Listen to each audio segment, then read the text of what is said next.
Hello दोस्तों, कैसे हैं आप? आशा करता हूँ आप लोग अच्छे होंगे। एक्सेल के इस वीडियो में हम लोग सीखेंगे कंडीशनल फॉर्मेटिंग। वीडियो को शुरू करने से पहले आप इसको लाइक कर दें, सब्सक्राइब कर दें। तो आइए चलते हैं एक्सेल शीट पर। ये एक एक्सेल की शीट है जिसमें हमने कुछ डाटा तैयार करके रखा हुआ है। एम्प्लॉय सेल डाटा शीट, जिसमें एक कॉलम में एम्प्लॉय के कुछ नाम लिखे हुए हैं। उन्होंने किस डेट पे क्या क्या चीज़ें सेल करी हैं वो चीज़ें लिखी हुई हैं। तो हम इस पे कंडीशनल फॉर्मेटिंग किस तरीके से लगाएंगे, आइए देख। कंडीशनल फॉर्मेटिंग का ऑप्शन हमारी होम टैब पर यहाँ पर दिया रहता है। ये तो इसमें कई तरह के चीज़ें हैं। तो शुरू करते हैं। हमने ये LCD वाला फॉर्मेट या मोबाइल वाला फॉर्मेट, जो कॉलम है, इसको हमने सेलेक्ट कर लिया कुछ इस तरीके से और कंडीशनल फॉर्मेट पे गए और यहाँ पे हाईलाइट सेल रूल्स पे गए और ग्रेटर देन पे। इसका मतलब ये है, हमने यहाँ पे क्लिक किया। अब यहाँ पर हम ये दिखाना चाह रहे हैं कि अगर हम ये चाहते हैं कि ऐसे कौन से सेल नंबर हैं जो 1500 से ऊपर हैं। तो हमने यहाँ पर मान लो 1400 डाल दिया और हम चाहते हैं कि उनका कलर कुछ इस तरीके से हो जाए, light red fill with dark red fill, या कुछ और हम yellow fill and dark colour में चाहते हैं। तो यहाँ पे क्लिक कर दिया और ओके कर दिया और क्लिक कर दिया कहीं पर भी। तो देखिए अब यहाँ पर क्या हुआ, ये 1800, 2000 और 2500 ये नंबर हमारे 1400 से ऊपर के हैं, तो वो अलग से शो करने लगे। अब ये हम चाहते हैं कि इसी डाटा सेल पे, कॉलम पे, हम हमारे नंबर 1200 से कितने ऊपर हैं। तो हमने इसी तरीके से यहाँ पे 1200 डाल दिया और ओके कर दिया।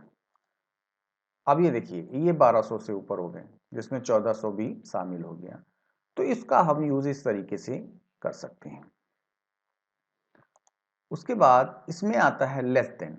लेस देन का मतलब है कि पर्टिकुलर नंबर से नीचे के नंबर हमारे उस सेल में, उस कॉलम में कितने हैं। तो आइए देख लेते हैं। इसको हमने सेलेक्ट किया और यहाँ पे गए, लेस देन पे क्लिक किया और यहाँ पर हम वो नंबर देखना चाहते हैं जिसके नीचे के नंबर कितने लेस देन में हैं। तो हमने यहाँ पे टाइप कर दिया 1000 और ओके कर दिया। अब ये देखिए,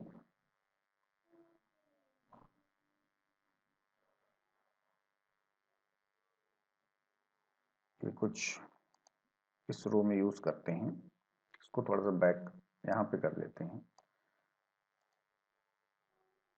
लेस देन 1000, ओके। तो इसमें 1000 से नीचे का कोई नंबर नहीं है, इस वजह से यहाँ पर वो शो नहीं कर रहा है। तो हम इसको चेंज कर लेते हैं, यहाँ पे डाल देते हैं 1500, 1500। तो 1500 में देखिए ये दो नंबर हमको हाईलाइट हो रहे हैं, 1300, 1400 और 1100। तो इस तरीके से इसका हम इस्तेमाल कर सकते हैं। अंडू कर लेते हैं।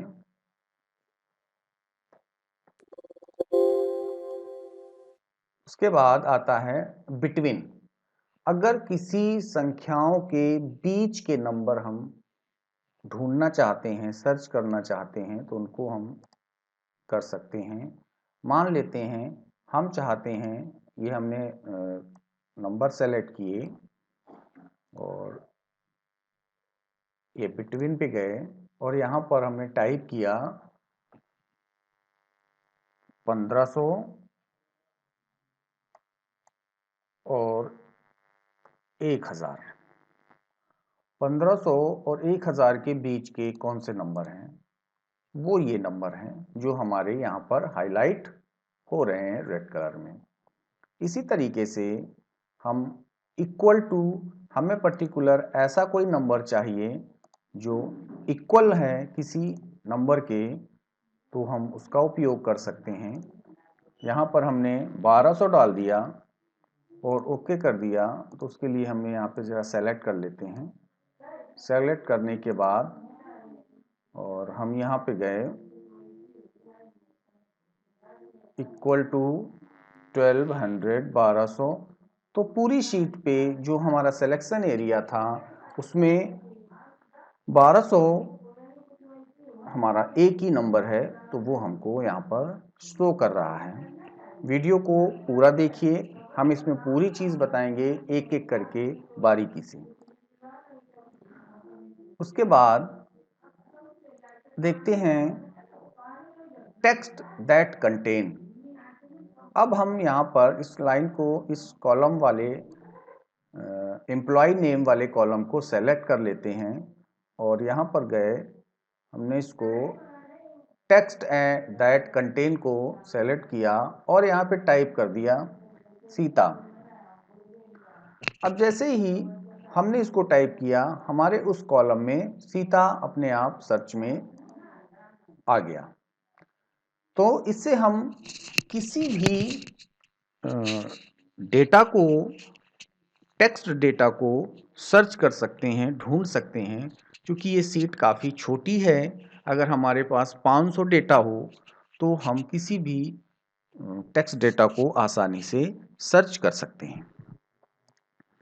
इसके बाद आगे देखते हैं ए डेट अकरिंग। पर्टिकुलर कोई भी डेट हमें देखनी है तो हमने वो डेट वाला कॉलम सेलेक्ट कर लिया। उसके बाद आ जाते हैं डेट अकरिंग पे और हमें एस्टरडे की डेट देखनी है या टुमारो की डेट देखनी है, तो हमने टुमारो पे क्लिक कर दिया। तो देखिए आज की डेट से आगे की डेट पे अपने आप सेल हाईलाइट हो गया है। तो इस तरीके से डेट हम सर्च कर सकते हैं। इसमें और भी ऑप्शन हैं, उनको भी हम देख लेते हैं। यहाँ पर आप टुडे की डेट देख सकते हैं, टुमारो की देख सकते हैं, इन द लास्ट 7 डेज में देख सकते हैं, last week, this week, next week, last month. तो हम जो भी चाहें उस डेट की सेल, उस डेट को सर्च कर सकते हैं। इसके बाद डुप्लीकेट वैल्यू, हमें हमारी शीट पे अगर कोई डुप्लीकेट वैल्यू है तो उसको हमने सेलेक्ट कर लिया और उस किसी भी नंबर की डुप्लीकेट वैल्यू अगर हम ढूंढना चाह रहे हैं तो हमने यहाँ पर ये डाल दिया और ओके कर दिया। तो यहाँ पर वो दिखा रहा है डुप्लीकेट वैल्यू, ये 500 और ये 500 और ये 1200 पहले का था इक्वल के लिए। तो ये डुप्लीकेट वैल्यू नहीं है, ये पहले का डाटा शो कर रहा है। तो यहाँ पर डुप्लीकेट वैल्यू है 500 और 500, ये डुप्लीकेट वैल्यू हमको दिख रही है। तो ये हाईलाइट सेल्स और रूल्स ये आपका पूरा हो गया। नेक्स्ट में देखते हैं, इसको हम अंडू कर लेते हैं। Top rules, top 10 item. इसमें क्या होता है, हम अपने टॉप 10 आइटम कैलकुलेट कर सकते हैं। यहाँ पर हमें 4 आइटम टॉप 10 चाहिए, तो वो टॉप 10 कौन से हैं वो हमें यहाँ पर दिख जाएंगे, 5 दिख जाएंगे, 10 दिख जाएंगे। हम मैक्सिमम 1000 तक के टॉप जो हमारे नंबर्स हैं, हमारा जो डेटा है, उनको हम कंटेनिंग लिस्ट में ला सकते हैं। जैसे हमने इसको सेलेक्ट किया, हमने ये 3-4 नंबर सेलेक्ट कर लिए और हम यहाँ पे गए और टॉप 10 आइटम्स में डाल दिया। तो ये हमारे टॉप 4 हो गए। कितने हो गए? 1 2 3 4। अब ये 4 आइटम हमारे हो गए। तो जितना हम सेलेक्ट करना चाहते हैं उतना हमारे वो टॉप में अलग अलग कलर पे दिखाई करेंगे, शो होंगे। इसके बाद इसी तरीके से यहाँ पर टॉप 10%, बॉटम, तो हम जो भी चाहते हैं उनको हम हाईलाइट कर सकते हैं। दूसरा आता है आगे हमारा डाटा बार। किसी भी कॉलम को सेलेक्ट करने पर अगर हम ये लाइन या ये बगल वाला ये इस तरीके से हम ये जो ग्रेडियंट हैं हमारे नंबर्स के डाटा रैंक के अनुसार उसके चार्ट बन जाएंगे। तो हम जिस आइकन पर भी उसको क्लिक करेंगे वो हमारे चार्ट यहाँ पर शो करने लगेंगे। अब ये देखो 600, 700, 500 उसके चार्ट यहाँ पर दिख रहे हैं। इसी तरह से ये कलर स्केल का है, इसको हमने सेलेक्ट कर लिया। कलर स्केल कुछ इस तरीके से हमको दिखने लगेगा। आइकन शीट, हमें किसी भी तरह का नंबर्स पे आइकन्स लगाने हैं तो उनको भी हम यूज़ कर सकते हैं। डाटा को हमने सेलेक्ट कर लिया और कुछ इस तरीके से हमें शो कराना है कि ये नंबर ऊपर की तरफ जा रहा है, नीचे की तरफ जा रहा है, या जो भी हमारी सोच हो सकती है उस डाटा के बारे में, उसको हम क्लिक कर सकते हैं। तो इस तरीके से उस डाटा पे इंडिकेशन आइकन लगा सकते हैं। वीडियो अच्छा लग रहा हो तो इसको लाइक ज़रूर कर दें, सब्सक्राइब कर दें, बेल आइकन ज़रूर दबा दें, जिससे आने वाले नोटिफिकेशन आपको मिलते रहें और हमारे नए वीडियोज़ आपको मिलते रहें। तो ये आप आज की क्लास में हमारा ये पूरा हो गया कंडीशनल फॉर्मेटिंग।